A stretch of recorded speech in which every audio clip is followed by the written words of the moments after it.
الحمد للہ رب العالمین والصلاة والسلام علی سید الانبیاء والمرسلین اما بعد فاعوذ باللہ من الشیطان الرجیم بسم اللہ الرحمن الرحیم۔ سورۃ النمل کی تفسیر چل رہی تھی اور واقعہ حضرت موسیٰ علیہ السلام کا اللہ تبارک و تعالی بیان فرما رہا تھا کہ جب آپ مدین سے مصر کی جانب اپنے اہل خانہ کے ساتھ تشریف لا رہے تھے اور راستے میں برف باری تھی، سخت شدید سردی ہو رہی تھی اور آپ کی زوجہ جو تھیں ان کو حمل تھا اور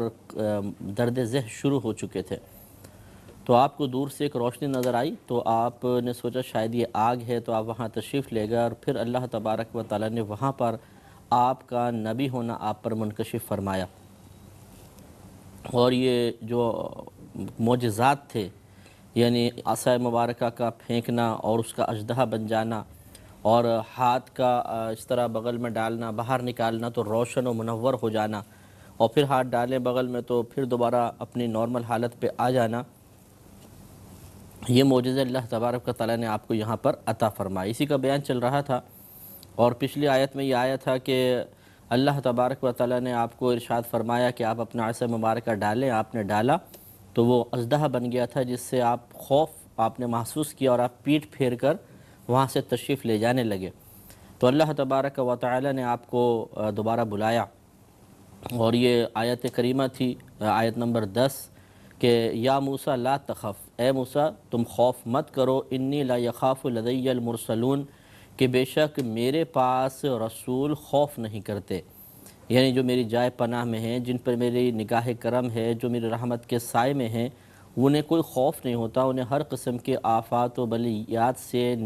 نکلنے کی راہ دے دی جاتی ہے، لہذا خوف کی ضرورت نہیں۔ لیکن آگے پھر ارشاد فرمایا الا من ظلم، مگر جس نے ظلم کیا، ثم بدل حسنا بعد سوء، پھر برائی کے بعد بھلائی سے اس کو بدل دے، فإنی غفور الرحیم، تو بے شک میں بہت بخشنے والا مہربان ہوں۔ تو یہاں پہ مرسلون کے بارے میں فرمایا الا من ظلم، مگر جس نے ظلم کیا۔ ظلم کرنے سے مراد معاذ اللہ کوئی گناہ نہیں ہے، کیونکہ کثیر دلائل قرآن و حدیث کے اور عقلی دلائل کے ذریعے علماء اسلام اس بات پر متفق ہیں کہ انبیاء علیہم السلام ہر صغیرہ کبیرہ گناہ سے معصوم ہیں۔ اللہ تبارک و تعالی نے ایسا ان کو پیدا کیا ہے، ان کے باطن کو ایسا رکھا ہے کہ وہ برائی کو قبول ہی نہیں کرتا ہے، تو کبیرہ گناہ نہیں کریں گے، صغیرہ گناہ پر اصرار نہیں کریں گے۔ اچھا کبھی کبھار اگر صغیرہ نادر صورت میں ہو گیا عدم توجہ کی بنا پر، تو اس کو جائز رکھا ہے ان کے لیے، یعنی اس کے قائل ہیں علماء کہ ہاں ایسا ہو سکتا ہے، لیکن کبھی اس پر اصرار نہیں ہوگا، یعنی ایسا نہیں کہ ایک بار کیا پھر دوبارہ پھر تیبارہ کر لیا، ایسا نہیں، بلکہ جیسی کوئی ایسا ہوگا عدم توجہ ہوئی کسی مسئلے کی طرف تو فوراً اللہ تعالیٰ کی طرف سے تنبیہ ہو جائے گی، یا ان کا قلب اس پر مطلع ہو جائے گا اور وہ فوراً اس پر توبہ کر لیں گے۔ جیسے آدم علیہ السلام کو اللہ تبارک و تعالیٰ نے ایک درخت کے پاس جانے سے منع فرمایا، اس کی تفسیر میں اختلاف ہے، بہرحال وہ گندم کی بالی تھی کہ آپ اس کے قریب مت جائیے گا اور یہ مت کھائیے گا، تو آپ کی اب یہ خطا اجتہادی تھی کہ آپ نے سوچا کہ شاید یہ اللہ کا مشورہ ہے، حکم نہیں ہے، اور جواباً یہ واقعہ گزر چکا ہے کہ اس کے برعکس شیطان نے آپ کو یہ کہا تھا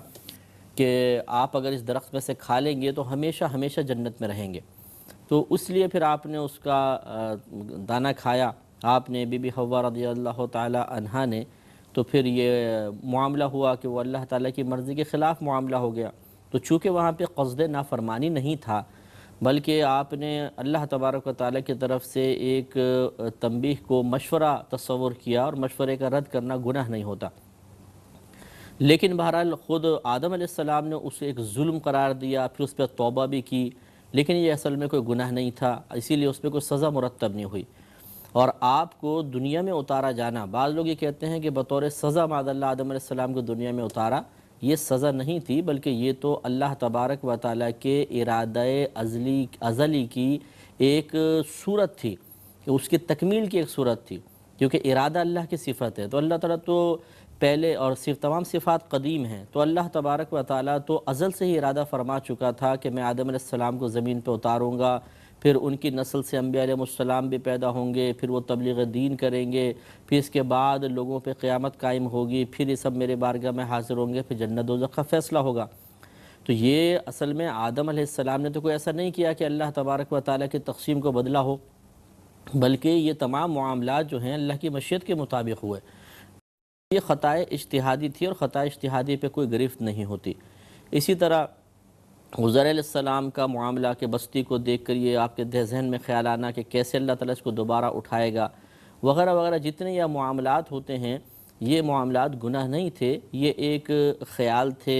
ایک کوئی اگر فعل ہوا ہے تو اجتہادی خطا کے جواب میں تھا، لہٰذا اس کو یہ اللہ تبارک و تعالیٰ ظلم سے تعبیر فرما رہا ہے کہ الا من ظلم، مگر جس نے ظلم کیا، ثم بدل حسنا بعد سوء، پھر برائی کے بعد بھلائی سے اس کو بدل دیا، فإنی غفور الرحیم، تو بے شک میں بخشنے والا مہربان ہوں۔ یعنی اس قسم کے تمام معاملات بھی انبیاء علیہ السلام سے معاف فرما دیے گئے، تو پھر کس چیز کا خوف؟ آگے ارشاد فرمائیں، یہاں تک 11 آیات مکمل ہوئی تھیں، پچھلی دفعہ ہم نے 11ویں آیت تک ہی کلام کیا تھا۔ اب آگے اللہ ارشاد فرماتا ہے وَأَدْخِلْ يَدَكَ فِي جَيْبِكَ، تو ایک تو معجزہ سانپ والا عطا کیا، اب دوسرا معجزہ اللہ تبارک و تعالیٰ نے آپ کو عطا فرمانے کا ارادہ کیا، وَأَدْخِلْ، ارشاد فرمایا اور داخل کریں آپ، یدک، اپنے ہاتھ کو، فی جیبک، اپنے گریبان میں، اس طرح ڈالیں، تخرج بیضاء من غیر سوء، تو یہ ہاتھ نکلے گا سفید ہو کر بغیر کسی عیب کے۔ یعنی ایک تو ہوتا ہے کہ عیب کی وجہ سے سفیدی پیدا ہو جاتی ہے، جیسے کہتے ہیں کہ جی اگر مچھلی پر دودھ پی لیا جائے تو وہ سفید سفید دھبے پڑ جاتے ہیں، لیکن وہ مخصوص مچھلی ہوتی ہے، ہر مچھلی نہیں ہوتی بہرحال، لیکن یہ بھی ایک وجہ ہو جاتی ہے۔ تو یہ سفیدی جو آتی ہے یہ بیماری کی وجہ سے آئی، تو اللہ تبارک و تعالیٰ نے حضرت موسیٰ علیہ السلام کو یہی بتایا کہ آپ اگر اپنے اس طرح گریبان میں ہاتھ ڈالیں گے، اپنی بغل مبارکہ میں رکھیں گے، باہر نکالیں گے تو ایسا روشن اور چمکتا ہوا سفید ہاتھ ہو جائے گا، اور یہ کسی بیماری کی وجہ سے نہیں ہوگا بلکہ بطریق معجزہ ہوگا۔ تو آپ اسی طرح کرتے تھے، ڈالتے تھے، نکالتے تھے، سفید ہو جاتا تھا چمکدار، اور پھر ہاتھ ڈالتے تھے پھر وہ نارمل حالت میں ہو جاتا تھا۔ پھر آگے ارشاد فرمایا کہ فی 9 آیات الی فرعون وقومہ، تو یہ پیچھے سے اس کا تعلق ہے کہ یہ جو ہم نے آپ کو سفید ہاتھ والا جو معجزہ عطا فرمایا، فی 9 آیات، یہ ان 9 نشانیوں میں سے ہے، الی فرعون وقومہ، اور جو فرعون اور اس کی قوم کی طرف بھیجی جائیں گی، یعنی آپ کے ذریعے فرعون اور اس کی قوم کی طرف جن معجزات کو بھیجا جائے گا ان 9 میں سے یہ ایک ہے۔ انہم کانوا قوما فاسقین، بے شک وہ یعنی فرعون وغیرہ جو ہیں یہ فاسق قوم ہیں، ایسی قوم ہے جو فسق و فجور کرنے والے ہیں۔ فاسق اسے کہتے ہیں کہ جو گناہ کبیرہ کا مرتکب ہو، اب اگر اعلانیہ گناہ کر رہا ہو تو اس کو فاسق معلن کہتے ہیں، اعلانیہ گناہ کرنے والا، اور اگر وہ چھپ کر گناہ کرتا ہے کبیرہ گناہ تو اسے فاسق غیر معلن کہا جاتا ہے۔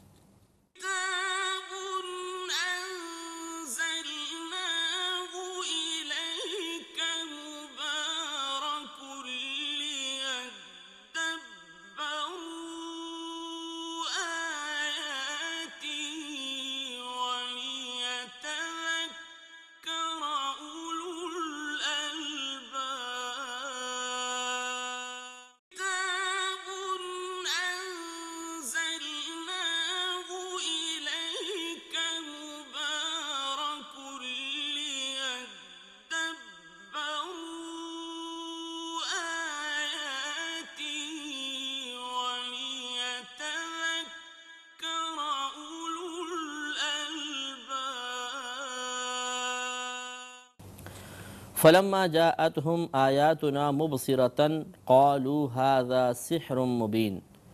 اب یہاں یہ تمام دے دیا، پھر آپ مصر گئے، پھر وہاں پہ تبلیغ دین شروع فرمائی، پھر وہ ان کے سامنے آپ نے معجزات کا اظہار فرمایا، تو انہوں نے پھر یہ فرعونیوں نے اس کو جادو قرار دیا۔ تو یہ تمام بیچ کا واقعات محذوف کر کے پھر ان کے جو تاثرات تھے ان معجزات کو دیکھ کر انہیں اللہ تبارک و تعالیٰ نے بیان فرمایا کہ فلما، پس جب، جاءتہم، آئیں یہ نشانیاں ان کے پاس یعنی فرعونیوں کے پاس، آئیں ان فرعونیوں کے پاس آیاتنا، ہماری نشانیاں، مبصرتاً، اس حال میں کہ وہ آنکھیں کھول دینے والی ہیں، یعنی ایسی نشانیاں معجزہ واقعی حق اور باطل میں امتیاز کر دیتا ہے کہ ایک عام آدمی اس بات کو سمجھنے پر، سوچنے پہ اور تسلیم کرنے پہ مجبور ہو جاتا ہے کہ یقیناً جو سامنے والا فعل کر رہا ہے، جو عمل دکھا رہا ہے، کسی عام آدمی کے بس کی بات ہی نہیں ہے،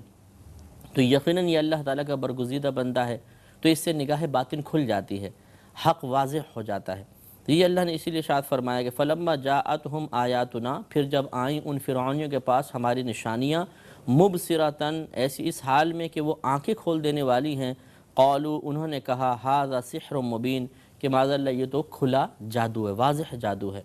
تو یہی عقل کی کمی ہوتی ہے کہ جب آدمی ہدایت قبول نہ کرنا چاہے تو سامنے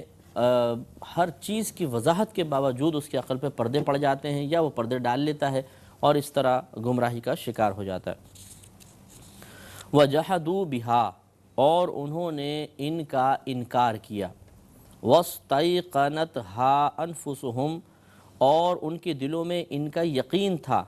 ظُلْمًا وَعُلُوًّا، ظلم اور تکبر کی بنا پر۔ یعنی انکار جو کیا ظلم اور تکبر کی بنا پر تھا، حالانکہ ان کو دیکھنے کے بعد ان کے قلب بھی اس بات کو تسلیم کر رہے تھے کہ ہاں یہ تو واقعی ایک عام آدمی کے بس کی بات نہیں، یہ جو کچھ کہہ رہے ہیں، جس رب کا یہ ذکر کر رہے ہیں کہ اس نے مجھے معجزہ عطا فرمائے، وہ حق اور سچ ہے۔ فانظر کیف کان عاقبۃ المفسدین، تو دیکھو کیسا انجام ہوا مفسدین کا، فساد کرنے والوں کا کیسا برا انجام ہوا۔ تو پھر انہوں نے کہنا نہ مانا تو ان کا انجام دردناک ہوا۔ اور یہ غرق کا واقعہ پیچھے بھی ماقبل پروگرامز میں آپ سن چکے ہیں کہ اللہ تبارک و تعالیٰ نے فرعون کو اور اس کی قوم کو کیسے غرق فرمایا۔ تو یہاں تک کہ یہ موسیٰ علیہ السلام کا واقعہ تمام ہوا، اس کے بعد داؤد علیہ السلام اور پھر اب کا ذکر ہوگا، اور خصوصاً سلیمان علیہ السلام کا اور ملکہ بلقیس کا جو تخت کا معاملہ تھا، وہ پورا واقعہ ذکر کیا جائے گا۔ اس سے پہلے کہ ہم اس کی طرف جائیں، ذرا اس پہ توجہ کیجئے کہ اس میں ایک بات تو یہ ہے کہ نبوت جو ہے، یہ پہلے یاد رکھیے کہ یہ ایک وہبی شے ہے، کسبی شے نہیں ہے۔ وہبی شے اسے کہتے ہیں جسے تحفتاً دیا جائے، آدمی اپنی ذاتی کوشش وغیرہ سے اس نے حاصل نہ کیا ہو۔ جیسے ایک تو ہم نوکری کرتے ہیں، کاروبار کرتے ہیں، اس سے جو چیز آئے گی اسے وہبی نہیں کہیں گے بلکہ کسبی کہیں گے۔ کسب کے ذریعے ہم نے اپنے عمل کے ذریعے اس کو حاصل کیا۔ اور ایک ہے جیسے عید وغیرہ پہ کوئی گفٹ لا کر ہمیں اچانک دے دے، تو اس تحفے کو حاصل کرنے کے لیے تو ہم نے کوئی کوشش نہیں کی، اسے وہبی کہتے ہیں۔ تو اللہ تبارک و تعالیٰ کی طرف سے جو نبوت عطا کی جاتی ہے، یہ وہبی ہے، کسبی نہیں۔ چنانچہ اگر کوئی شخص رات دن بھی ریاضات اور مجاہدوں میں صرف کر دے اور 100 سال تک بھی کرتا رہے، اگر اللہ تبارک و تعالیٰ نے اس کے لیے نبوت کا فیصلہ نہیں کیا تو یہ اپنے کسب سے نبوت تو دور کی بات ولایت تک بھی نہیں پہنچ سکتا، کیونکہ ولایت بھی وہبی شے ہے، جس کو اللہ دینا چاہے اس کو دیتا ہے، ورنہ نہیں عطا فرماتا۔ ہاں یہ عبادت گزار کہلائے گا، متقی کہیں گے، پرہیزگار کہیں گے، ہم اس کے ساتھ حسن ظن قائم رکھ سکتے ہیں کہ جی اللہ کے ولی ہیں، ہمارا حسن ظن ہے، لیکن کیا واقعی اللہ نے اس کو ولایت عطا فرمائی ہے یا نہیں، یہ اللہ تعالیٰ اس کے رسول بہتر جانتے ہیں، یا وہ ولی پہ بعض اوقات منکشف ہو جاتا ہے کہ آپ اللہ کے ولی ہیں۔ بہرحال تو نبی کو تو بہرحال ضرور بتا دیا جاتا ہے کہ تمہیں نبوت دی گئی ہے۔ تو نبوت ایک وہبی شے ہوتی ہے، کسبی نہیں ہوتی، پہلی بات یہ۔ دوسرا یہ کہ انبیاء علیہ السلام کو ضروری نہیں ہے کہ جیسے ہی وہ بڑے ہوں، یعنی جیسے پیدا ہوں ذی شعور ہوں، بتا دیا جائے کہ آپ نبی ہیں۔ بعض اوقات اس کی اطلاع بعد میں دی جاتی ہے، لیکن ایسا نہیں ہے کہ فیصلہ بعد میں ہوتا ہے، بلکہ یہ تو ازل سے اللہ تعالیٰ فیصلہ کر چکا ہے کہ منصب نبوت کس کس کو عطا فرمانا ہے۔ تو یہ ازل سے اللہ کا فیصلہ ہو جاتا ہے، کیونکہ ارادہ اللہ کی صفت ہے، اور ہمارے علماء اسلام کے نزدیک جتنی اللہ کی صفات ہیں وہ اللہ کے ساتھ ہمیشہ سے ہیں، بعد میں نہیں پیدا ہوئیں، غیر مخلوق ہیں۔ لہٰذا حضرت موسیٰ علیہ السلام کو جو درخت کے پاس بلایا گیا اور پھر بتایا گیا کہ آپ اللہ کے نبی ہیں، تو ایسا نہیں کہ اس وقت نبوت آپ کو عطا کی گئی، بلکہ نبوت کا فیصلہ تو آپ کے لیے پہلے ہو گیا، اس کا اظہار اب کیا گیا۔ اسی طرح بعض مصنفین بھی لکھ دیتے ہیں یا مقررین کہہ دیتے ہیں کہ نبی کریم صلی اللہ علیہ وسلم کو 40 سال کی عمر میں نبوت ملی۔ یہ نہیں کہنا چاہیے۔ جب انہیں اللہ تعالیٰ نے پہلے ان کے لیے نبی کا فیصلہ کر لیا تو وہ پیدا ہی نبی ہوئے ہیں، وہ نبی ہیں، لیکن ہم یہ کہیں گے کہ انہیں اس نبوت کے اظہار کا حکم 40ویں سال میں ملا، اعلان نبوت کا حکم 40ویں سال میں ہوا۔ لہٰذا اظہار، اعلان ان الفاظ کو استعمال کرنا چاہیے، نہ یہ کہ حصول ہوا یا ملی نبوت، یہ الفاظ ادا کرنا مناسب نہیں ہے۔ دوسری بات یہ کہ جب موسیٰ علیہ السلام نے عصا مبارکہ ڈالا تو وہ اژدہا بنا، تو آپ خوف آپ نے محسوس کیا اور آپ پیٹھ پھیر کر وہاں سے بھاگے تھے۔ پھر اللہ نے ارشاد فرمایا کہ آپ بالکل نہ خوف محسوس کریں، کیونکہ میرے پاس جو رسول ہوتے ہیں انہیں کوئی خوف نہیں ہوتا۔ اس سے یہ معلوم ہوا کہ چونکہ مسلمانوں کا عقیدہ ہے کہ تمام انبیاء علیہم السلام لباس بشریت میں ہی تشریف لاتے ہیں، تو ان کے ساتھ بھی بشری تقاضے ہوتے ہیں، چیزوں سے خوف محسوس کرنا اور قلب کے اندر ایک دم گھبراہٹ سی محسوس کرنا، یہ ایک بشری تقاضا ہوتا ہے، اور یہ انبیاء علیہم السلام کے ساتھ بھی ہو سکتا ہے، اس میں کوئی حرج نہیں ہے۔ انبیاء علیہم السلام کوئی عام انسانوں سے بالکل الگ ہٹ کر طبیعت نہیں رکھتے ہیں، ہاں ان کی طبیعت ہمارے سے بہت اعلیٰ ہوتی ہے، ارفع ہوتی ہے، لیکن جو تقاضے بشری تقاضے ایک عام انسان کے ساتھ ہوتے ہیں ویسے ہی انبیاء علیہم السلام کے ساتھ بھی ہو سکتے ہیں، اگرچہ ان تقاضوں کی کیفیت میں کچھ فرق ہوگا۔ تو اور دوسری بات یہ کہ اگر عام چیزوں سے ڈرا جائے، یعنی جو اللہ کی مخلوق ہے، تو یہ معاذ اللہ خوف الہی کی موجودگی کے منافی نہیں ہے۔ مثال کے طور پر بعض لوگ ہوتے ہیں انہیں اندھیرے میں جانے سے ڈر محسوس ہوتا ہے، تو دوسرے کہتے ہیں کہ اگر تمہارے دل میں اللہ کا خوف ہوتا نا تم کبھی نہ ڈرتے۔ یہ ایک غلط نظریہ ہے، یہ غلط